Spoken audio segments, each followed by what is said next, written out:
Hello दोस्तों, स्वागत है आपका रहस्य अनंत पर। आज हम जिस कहानी की बात कर रहे हैं उसे हॉरर साहित्य का मास्टरपीस कहा जाता है, हेनरी जेम्स की the turn off the screw. लेकिन कहानी शुरू करने से पहले जरा कल्पना कीजिए, आपको एक नौकरी मिलती है जिसमें पैसा बहुत है, ऐशो आराम है और दो खूबसूरत बच्चों की देखभाल करनी है।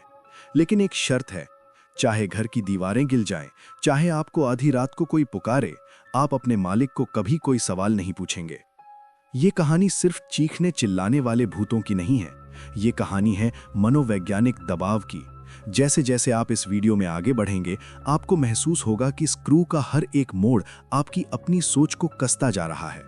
एक जवान गवर्नेस जो अपनी पहली नौकरी के लिए उत्साहित थी, उसे क्या पता था कि वो अपनी जिंदगी की सबसे बड़ी गलती करने जा रही है। हवेली के दरवाजे खुल चुके हैं और साए खिड़कियों पर दस्तक दे रहे हैं। रहिए रहस्य अनंत के साथ इस रूहानी सफर पर।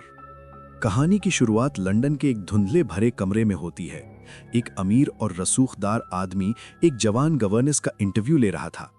उसके भाई भाभी की एक हादसे में मौत हो चुकी थी और अब उसके भतीजे माइल्स और भतीजी फ्लोरा की जिम्मेदारी उस पर थी। उसने गवर्नेस के सामने एक बहुत ही अजीब शर्त रखी। हवेली में कुछ भी हो जाए, मुझे कभी चिट्ठी मत लिखना। मुझे अपनी जिंदगी में कोई परेशानी नहीं चाहिए। तुम वहां की सर्वे सर्वा होगी। गवर्नेस ने पैसों और बच्चों की मासूमियत की खातिर हाँ कह दी। जब वो ब्लाय हवेली पहुंची तो उसे अपनी आंखों पर यकीन नहीं हुआ। वो हवेली किसी महल से कम नहीं थी, जिसके चारों तरफ पुराने ऊंचे पेड़ और एक गहरा तालाब था। वहां उसे मिली 8 साल की फ्लोरा। फ्लोरा की आंखें इतनी साफ और चेहरा इतना मासूम था कि गवर्नेस को लगा वो किसी फरिश्ते से मिल रही है। लेकिन हवेली की पुरानी हाउसकीपर मिसेस ग्रोस के चेहरे पर एक अजीब सी लकीर थी, जैसे वो कुछ छिपा रही हो। कुछ ही दिनों बाद 10 साल का माइल्स बोर्डिंग स्कूल से वापस लौटा। वो भी अपनी बहन की तरह ही अद्भुत और शांत था। लेकिन माइल्स की वापसी के साथ ही एक लिफाफा आया। माइल्स के स्कूल ने उसे हमेशा के लिए निकाल दिया था। जब गवर्नेस ने चिट्ठी पढ़ी तो उसके रोंगटे खड़े हो गए। चिट्ठी में लिखा था कि माइल्स ने स्कूल के बच्चों के साथ कुछ ऐसा किया है जिसे शब्दों में बयान नहीं किया जा सकता। उसने कुछ ऐसी बातें की थीं जो एक 10 साल का बच्चा सोच भी नहीं सकता। जब गवर्नेस ने माइल्स से पूछा तो उसने सिर्फ मुस्कुरा दिया। उसकी वो मुस्कान वो किसी बच्चे की नहीं थी।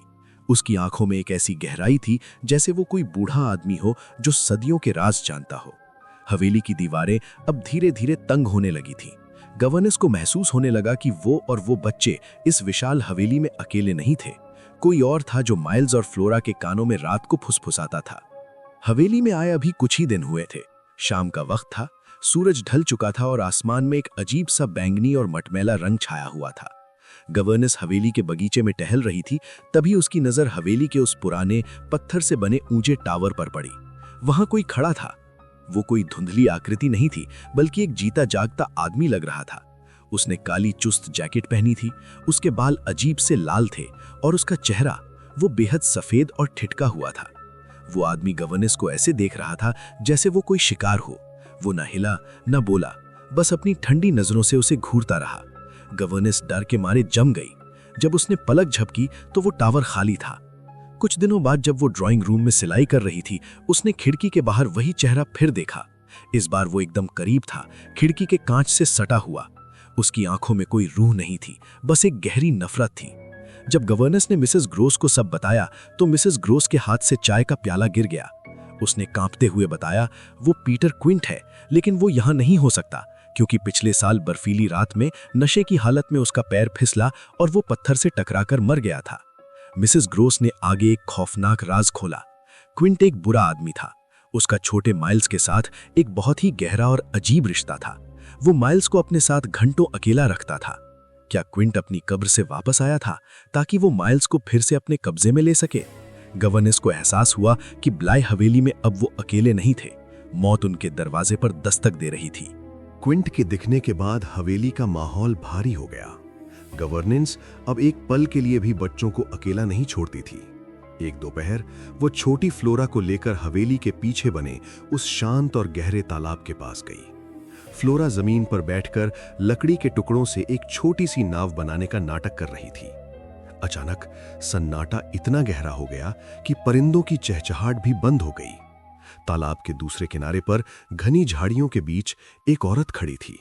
उसने काले मखमली कपड़े पहने थे और उसका चेहरा पीला और डरावना था। वो मिस जेसेल थीं, बच्चों की पिछली गवर्नेंस। मिसेस ग्रोसे ने बताया था कि जेसेल और क्विंट के बीच कुछ अनैतिक संबंध थे और क्विंट की मौत के बाद जेसेल ने इसी तालाब में कूदकर अपनी जान दे दी थी। सबसे भयानक बात यह थी कि गवर्नेंस ने साफ देखा कि फ्लोरा को पता था कि वहां कोई खड़ा है। फ्लोरा ने अपनी पीठ उस साए की तरफ कर रखी थी, लेकिन उसके चेहरे पर एक ऐसी धूर्त और रहस्यमयी मुस्कान थी जो किसी 8 साल की बच्ची की नहीं हो सकती थी। वो जानबूझकर नाटक कर रही थी, जैसे वो कुछ नहीं देख रही। गवर्नेंस को समझ आ गया कि ये कोई साधारण भूत या साया नहीं है। ये रूहें उन बच्चों को बुला रही थीं। वे चाहती थीं कि बच्चे भी उनकी तरह ही बन जाएं, झूठे, शातिर और अंधेरे के गुलाम। उसे महसूस हुआ कि माइल्स और फ्लोरा उन सायों के साथ एक खूनी खेल खेल रहे थे, जहां गवर्नेंस सिर्फ एक मोहरा थी। हवेली की दीवारें अब फुसफुसाने लगी थीं और हर रात गलियारों में मरे हुए लोगों के जूतों की आहट साफ सुनी जा सकती थी। अब हवेली का माहौल किसी कब्रिस्तान से भी ज्यादा भारी हो चुका था। गवर्नेंस को महसूस हो रहा था कि हवा में ऑक्सीजन कम और नफरत ज्यादा है। माइल्स और फ्लोरा अब पूरी तरह बदल चुके थे। वे अक्सर रात को चुपचाप उठकर खिड़की के पास घंटों खड़े रहते, जैसे वो बाहर अंधेरे में खड़े क्विंट और जेसल से कोई गुप्त संदेश ले रहे हों। गवर्नेंस का मानसिक संतुलन भी अब टूटने लगा था। उसे लगने लगा कि अगर उसने इन बच्चों को उन सायों से आजाद नहीं कराया, तो वे भी इन क्विंट और जेसल की तरह नर्क का हिस्सा बन जाएंगे। उसने फ्लोरा को मिसेस ग्रोसे के साथ हवेली से दूर भेज दिया, ताकि वो कम से कम माइल्स पर ध्यान केंद्रित कर सके। माइल्स अब उस हवेली में गवर्नेंस के साथ अकेला था। वो रात को मोमबत्ती लेकर गलियारों में घूमता और गवर्नेंस को देखकर ऐसी हंसी हंसता जो किसी 10 साल के बच्चे की नहीं, बल्कि एक शातिर शिकारी की होती थी। वो बार बार कहता, क्या तुम मुझे आजाद करोगी या फिर तुम भी उन्हीं की तरह हमें प्यार करोगी? गवर्नेंस को समझ आ गया कि माइल्स अब क्विंट का गुलाम बन चुका था। वो क्विंट की रूह को अपने अंदर जगह दे रहा था। उसे लगा कि उसे माइल्स के मुंह से क्विंट का नाम उगलवाना होगा, क्योंकि नाम लेने से ही वो शैतान कमजोर पड़ता। वो आखिरी रात, बाहर तूफान था और बिजली की कड़कड़ाहट ब्लाय हवेली की दीवारों को हिला रही थी। गवर्नेंस माइल्स के साथ डाइनिंग रूम में बैठी थी। सन्नाटा इतना गहरा था कि वे एक दूसरे की सांसें सुन सकते थे। अचानक गवर्नेंस की नजर खिड़की के बाहर पड़ी। वहां बारिश और अंधेरे के बीच पीटर क्विंट का चेहरा कांच से सटा हुआ था। उसकी सफेद आंखें माइल्स को पुकार रही थीं। गवर्नेंस चीख पड़ी, उसे देखो माइल्स, उसे देखो, वो फिर से आया है। उसने माइल्स को अपनी बाहों में इतनी जोर से जकड़ा कि माइल्स का दम घुटने लगा। माइल्स कांप रहा था, उसका चेहरा नीला पड़ने लगा था।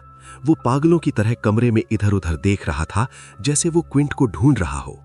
उसने चिल्लाकर पूछा, क्या वो वहां है? क्या वो कुत्ता पीटर क्विंट वहां है? जैसे ही माइल्स ने क्विंट का नाम लिया, खिड़की पर खड़ा साया गायब हो गया। गवर्नेंस को लगा कि उसने जीत हासिल कर ली है। उसने माइल्स को चूमा और कहा, तुम आजाद हो माइल्स। वो चला गया, लेकिन जब उसने माइल्स की पकड़ ढीली की तो वो उसके पैरों में गिर गया। माइल्स की आंखें खुली थीं, लेकिन उनमें कोई रोशनी नहीं थी। वो अब एक बेजान पुतले की तरह था। उसका छोटा सा दिल उस रूहानी जंग और खौफ के दबाव को सह नहीं पाया। माइल्स मर चुका था। क्विंट का साया तो चला गया, लेकिन वो अपने साथ माइल्स की रूह भी ले गया। अब गवर्नेंस उस वीरान हवेली में उस बच्चे की लाश के साथ अकेली थी। क्या वहां वाकई भूत थे, या फिर गवर्नेंस की ही पागलपन ने उस मासूम की जान ले ली? स्क्रू का आखिरी मोड़ घूम चुका था और पीछे रह गया था सिर्फ एक अनंतहीन सन्नाटा। दोस्तों, the turn off the screw का अंत आज भी एक रहस्य है। क्या वहां सच में भूत थे, या फिर वो गवर्नेंस खुद एक मानसिक बीमारी का शिकार थी जिसने अपनी कल्पनाओं से एक मासूम बच्चे की जान ले ली? ये कहानी हमें सिखाती है कि बुराई कभी कभी उन चेहरों के पीछे छिपी होती है जिन्हें हम सबसे ज्यादा मासूम समझते हैं। रहस्य अनंत की इस दास्तान ने अगर आपकी रूह को कंपाया हो तो लाइक बटन दबाएं और हमें कमेंट्स में बताएं कि आपके हिसाब से कातिल कौन था, भूत या गवर्नेंस। सब्सक्राइब करें ऐसी ही और कहानियों के लिए। मिलते हैं अगले रहस्य में। धन्यवाद।